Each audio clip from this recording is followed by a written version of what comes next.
Welcome to Motorsports Reports and 5 things you need to know from this past weekend's NASCAR Cup Series event at Martinsville, the Cookout 400 at Martinsville. My name is Phil, here for Motorsports Reports. And first, we have to talk about William Clyde Elliott II, also known as Chase Elliott. The driver for Hendrick Motorsports gives that organization their first win of 2026, another win for them at Martinsville. And for Chase Elliott, gives the Chevy team and the new Camaro body their first win as well. So led twice for 84 laps, including the last 72, utilized a great strategy called by Alan Gustafson, his crew chief, to go and get track position and hold off the dominant presence in this race for the majority of the race. But for Elliott, he has been consistent at the start of this season, the first 7 races, 4 top 10s, 3 top 5s, gets that first win, average of a 9th place finish, has run at the finish of every race and been on the lead lap in every race. Currently is 4th in points going into the Easter break. So a great start to the year for him, great opportunity for the 9 team and for Elliott to possibly go and get that elusive second championship while they're learning early on in the season this new body style. Now, the person he had to hold off was Denny Hamlin, the driver of number 11 Bob's Discount Furniture Toyota for Joe Gibbs Racing, led 292 laps from pole and looked like he was likely to win another race at Martinsville, but instead ended up falling just short.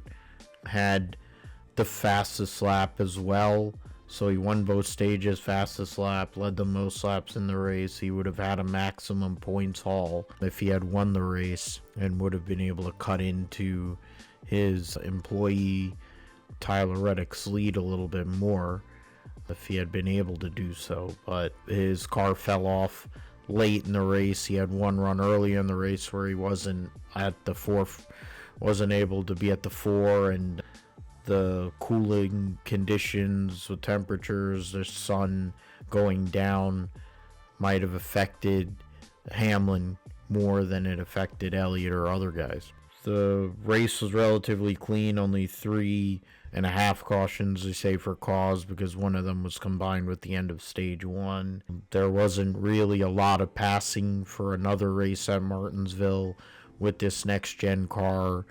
The only car that you could make an argument for about 2 cars that really moved a decent amount of positions. Brad Keselowski moved up 10 spots from where he started, and then Chase Briscoe moved up 13 spots from where he started and had to come off of being a lap down, back on the lead lap, a lap down multiple times to get back to 14th. But it's interesting to see how that short track package evolves as we move through the rest of the season, since they're going to be using it on more tracks. But this, while it may have been better at Phoenix, it didn't seem to make much of a difference at Martinsville. Tyler Reddick, this isn't one of his best racetracks, and of course after winning 4 of the first 6 races to start the 2026 campaign, the driver this week of the Series XM Toyota ended up finishing 15th. He scored a couple of stage points to continue his trend that he's had for the majority of the season. Still holds a 82-point lead over Ryan Blaney and 94 over his co-car owner Denny Hamlin. But this track has been a problem for 2311, and it continued on Sunday, because for Reddick, he had his worst finish of the year. Darrell Walsh Jr. started 15th, was moving towards the front, but wasn't, as fast as he has been at other tracks this season, and then ended up being in a multi-car incident that took him out, and he finished 36th. His teammate Riley Herbst was 1 lap ahead of him and finished 35th. So the bad run of races here for Riley Herbst continues. I mentioned the points a little bit. Reddick leading over Denny Hamlin and Elliott, all the winners so far this year in the top 4 in points. William Byron, Ty Gibbs, Christopher Bell, Brad Keselowski, Kyle Larson, and Chris Buescher round out your top 10. So RFK, who didn't have as much pace, Buescher had a rough day. They're still in the top 10. Joey Logano, one of the big beneficiaries after a top 5 finish this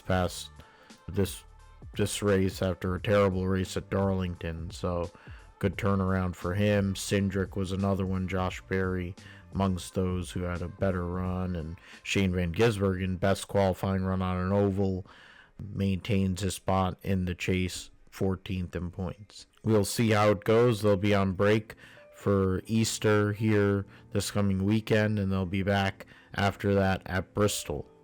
So for this and all your NASCAR and IndyCar news, tune in here to the Motorsports Reports and the Grip Strip podcast that I do with my good buddy Josh, appearing on all podcast platforms. So like, comment, subscribe.